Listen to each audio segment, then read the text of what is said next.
Hello, welcome to Your Simple Golf Swing. I'm Matt. In this video, I want to talk to you about a critical mistake that I see an awful lot of golfers make.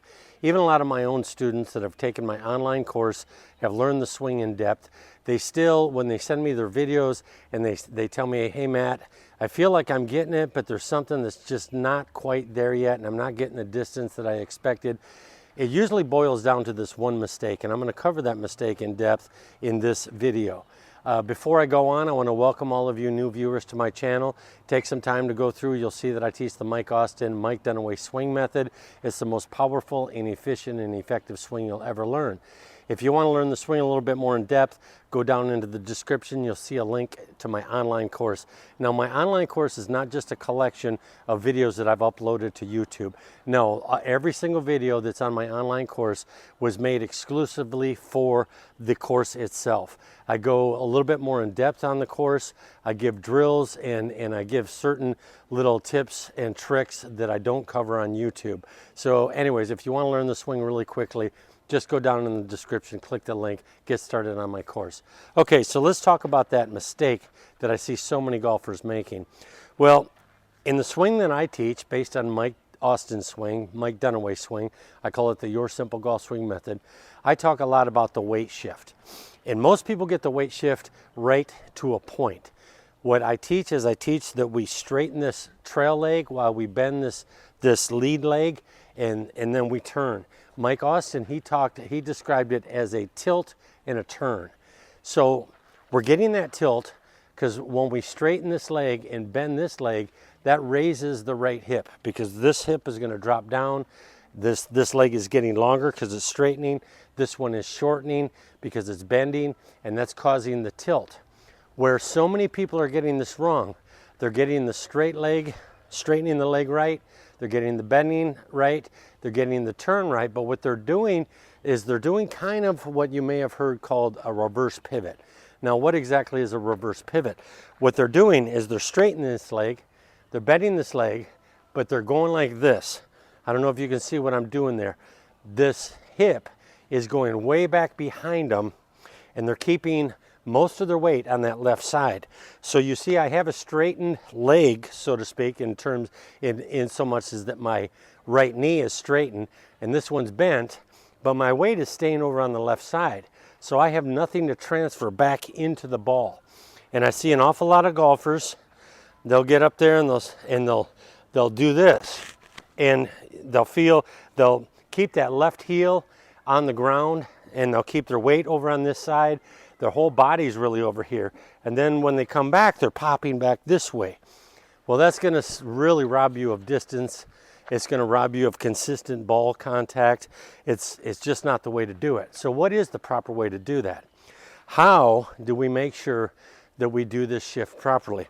Well, what we want to do, and I've explained this in some other videos, is we want to think of this side in our backswing almost like a fence post. And this side is going to be a gate, okay? And that gate is going to swing out and around. It's not, what we're not doing is we're not swinging this hip back behind us. We're going to try to keep this one relatively still. Now, a lot of you have heard me talk about moving back to the 4 o'clock position and then to the 10 o'clock position. When I mention that, I'm talking about the base of your spine, not so much this right hip. And I think a lot of people misunderstand that. And so they start that hip back there, but then they keep it turning around. And then they keep the weight on this foot over here, and there's almost no weight on the right foot. They can practically just lift that off the ground. We want to get at least 70% of our weight onto the right side, more if possible. So what does that mean? I'm close to 210 pounds. That means at least 140 pounds needs to move over to this side. Well, the way we're going to do that is we're going to post up with our fence post here, and we're going to swing this left hip or the lead hip out and around. We're not going to, that's very, very different than pulling this one back. Let me see if I can show you from here. What we're not doing is we're not pulling this one back. We're going to pull this one out and around. That's how we want to do that weight shift. And when you do that weight shift, that left heel has to come up off the ground. And you'll come around like this. And this way we get the majority of our weight back behind that ball so we can fling it back into the ball, okay? Some things that you can test yourself on. Again, at least 70% of your weight. So when you come over to this side, you should feel very little weight on the ball of your foot. Very little. If you feel like you've still got a lot of weight on this foot, or worse yet, you feel like you can't even lift that heel up, it's because you're letting this hip go back and around rather than having this one go out and around. Okay, it's a very subtle thing, but it will make a huge difference in how well you can generate power into your swing. So again, straighten, bend, and bring around. One thing that you can do to help you get the sensation of swinging that gate around the post is don't simply just bend this leg. That's another reason why so many people get this wrong. They'll straighten this leg, they'll bend this leg, and that causes them to do this. What you want to do is you want to pull that knee back kind of towards this one, but really at a 45-degree angle. You want to get this knee back this way, okay? If you're simply bending it outward, if it's just going straight out, then you have no hope but to move this hip back, which loses power, doesn't shift any weight to your back, to the back foot. So think of this knee needs to go out and around. Go out at a 45-degree angle.